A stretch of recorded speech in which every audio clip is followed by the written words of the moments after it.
Good YouTube, Quinn Wade coming to y'all with that instant analysis on YouTube and on analysisplayground.com. Obviously, we see that the Bucks are still in trouble, and Donovan Mitchell hit that clutch pull-up jump shot to sink their chances of winning this game. Dame did step up and make a big play to give them the opportunity to leave, but too much time on the shot clock, too much time on the game clock, and it ends up burning that decision to score early.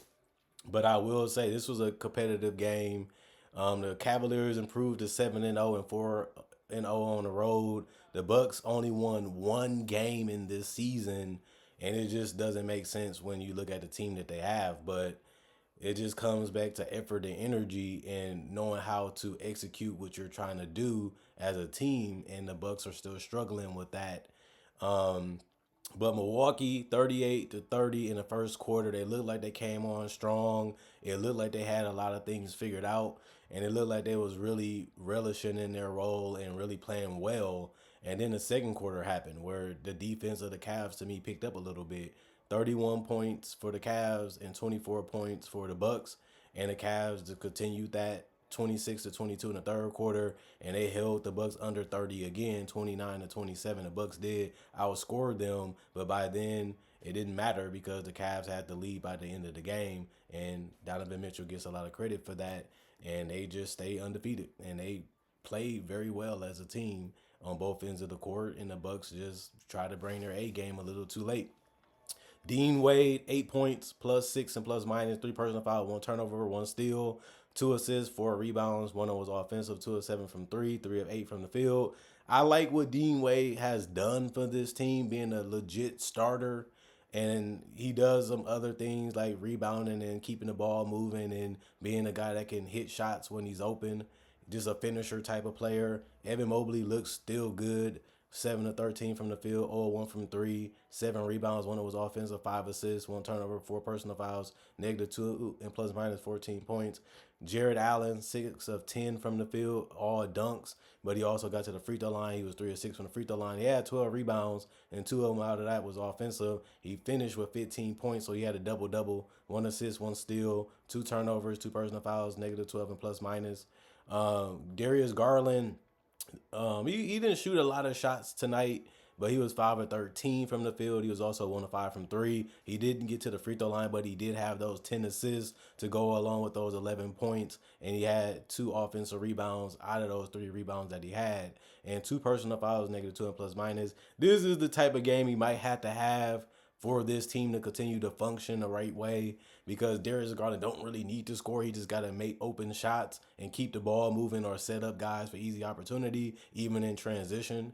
And Donovan Mitchell, 30 points, just a stellar performance for him. -8 and plus minus, one personal foul, one turnover, 4 assists, three rebounds, two of them offensive, 4 of 4 from the free throw line, 4 of 8 from the 3 point line, which is very good, and 11 of 25 from the field, and hit the shot that sealed the game and the comeback attempt of the Bucks. Even though they did have an opportunity, and Dame did miss that three that he hoisted at the end of the game, and it just was meant for them to lose tonight. Niang, 3 points, -3 and plus minus, two personal foul, two turnovers, one block, two assists, four rebounds, 1 of 2 from the free throw line, 0 of 4 from three, 1 of 5 from the field. Isaac Okoro hit some nice threes when he had the ball. His rotation and his feet looks real good. The follow through looks real good. He might be actually able to shoot the three ball consistently at this point. We had to see as the season continues to progress. 4 of 5 from the field, 2 of 2 from the free throw line, 8 rebounds, two of them was offensive, 1 assist, one steal, five personal fouls, +12 and plus minus 13 points.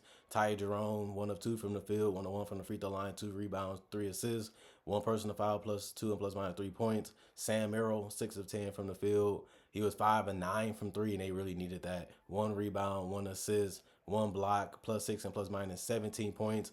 Him and Okoro was the only players that scored double figures off the bench. Porter Jr., 5 minutes. That's not enough to really do much, but he still had one rebound and two assists. I give him that. +6 and plus minus 0 points. Everybody else did not play. Coach's decision. 44 of 91, that's 48% from the field. 15 of 38, that's 39% from three. 11 of 15, that's 73% from the free throw line. 45 rebounds, 31 assists, three steals, two blocks, seven turnovers, and 20 personal fouls. And The Milwaukee Bucks, Torian Prince, 16 points, plus four, plus minus. One personal foul, one steal, six rebounds. One was offensive, 4 of 5 from three, 6 of 7 from the field. Giannis Gallup and Kumpo, 34 points, 16 rebounds. Six of them was offensive.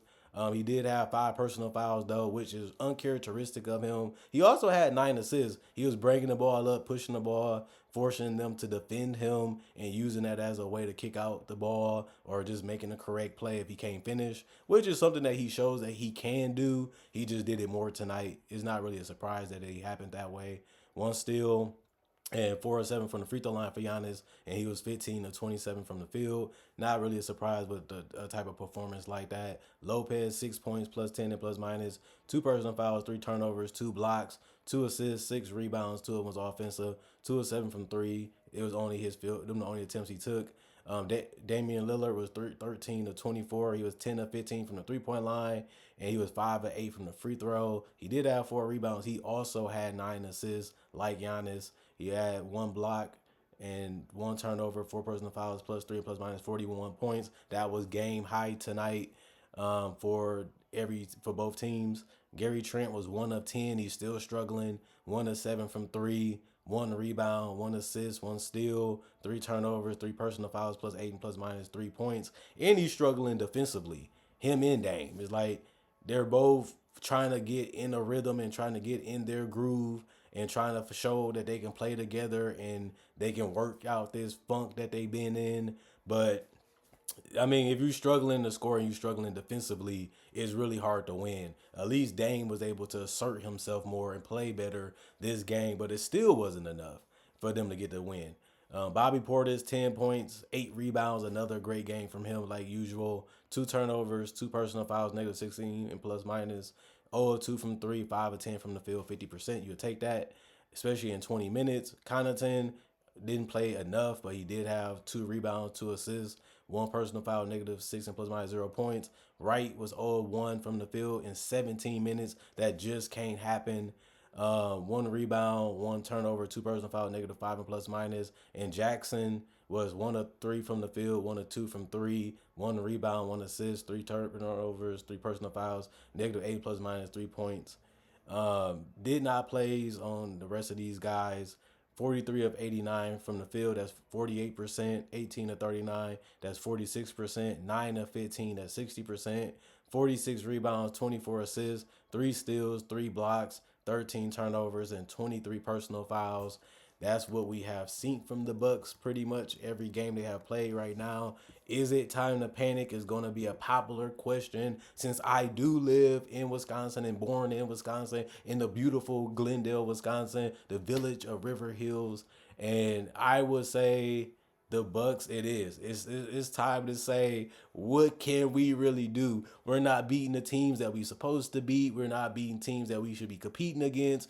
We're not really even getting respected sometimes defensively, and it's ugly out here for the Bucks. It is, and I'm hearing the noise for the last 2 years. Fans not believing, fans giving up hope. Some fans, the arena still was packed and it still was crazy in that atmosphere in Pfizer Forum like it usually does, and they still getting enough support, from the local fan base. But it's still crazy that the Bucks are not performing the way that they should. And some of this stuff is just not correctable. It's just mentality wise, and it's just body language, and it's just the fact that they're so nonchalant when they should be trying to compete more and fight more and do more to show that they really want to win. And everybody seemed like they're good. And I'm like, it's crazy seeing this Bucks team, because I'm used to seeing the Bucks team just be raw, scrapping and everything. And now it's just like, well, they scored. We scored, and now I can dunk, and now I can make a layup, and now we're not scoring as good right now. We'll figure it out a little later in the game, and that's how the Bucks are actually playing. And it's crazy. Like, I'm used to the Bucks being a top defensive team and taking it serious, protecting the realm, taking it serious to rotate and communicate and be held accountable. And I'm just not seeing it with this team. I'm just seeing everybody just cool. Well, we lost. We'll get it. We'll figure it out. We'll work it out. We ain't going to worry about it right now. We'll get back to that later. And maybe it works. Maybe December, February, they catch a couple of teams that's injured. They catch a couple of teams that's not doing as well.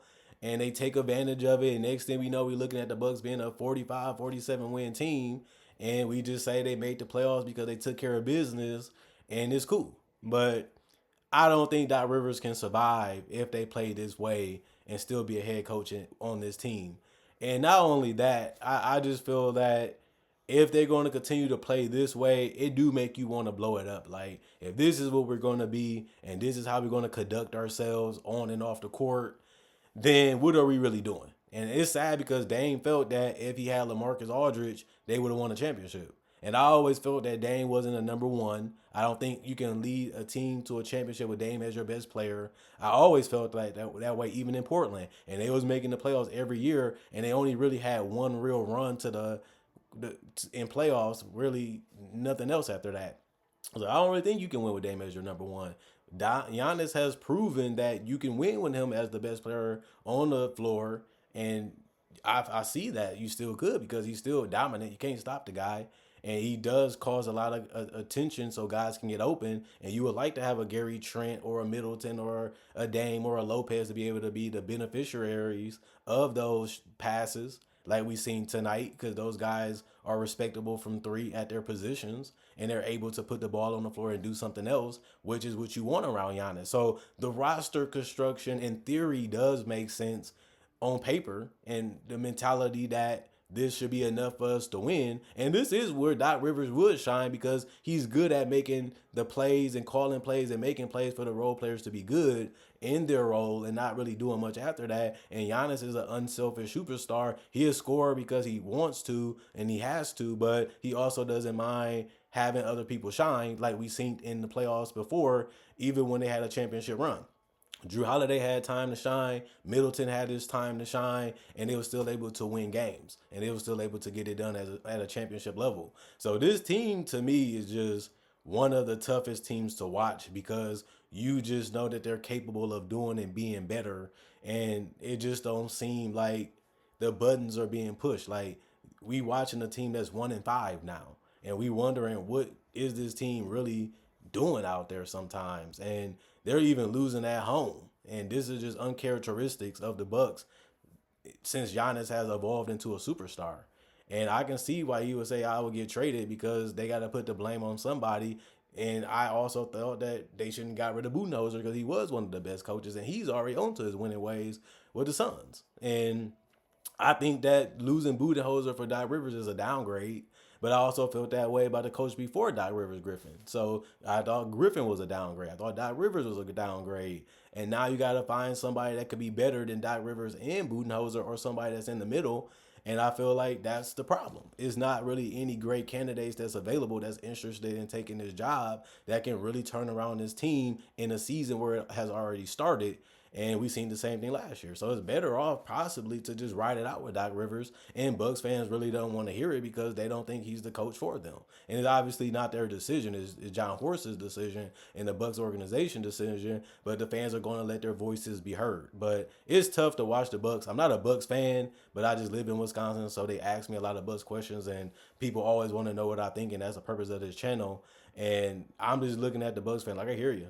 I hear what you're saying. I see what you're saying. I can't disagree with the Bucks fans, and I usually do as I'm a Celtics fan, and we're both in the same conference, and we always playing each other in the playoffs or in the regular season, and it's always chaotic when I'm at the arena or in Boston. But those are fun times when the teams are playing at their best, and the Bucks are just not at that level right now.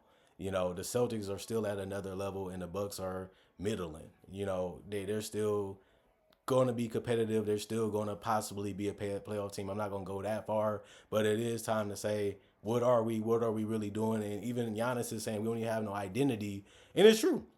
He's being honest and he's being real about it. But even when he said it, it was like, I know what the problem is. I know what's going on, and there's nothing I can really do about it but continue to play games. And that's the reality of it to down to a science, I would say. But what is the resolution? Nobody's really giving you an opinion that shows you that things can change, that things will be better in the future. Everybody just in the moment of, we're losing, we're not winning, we'll figure it out when it happens. And that's all I really see with this team. And it's unfortunate that they don't really have that edge and that ruggedness that Wisconsin is about in how they play.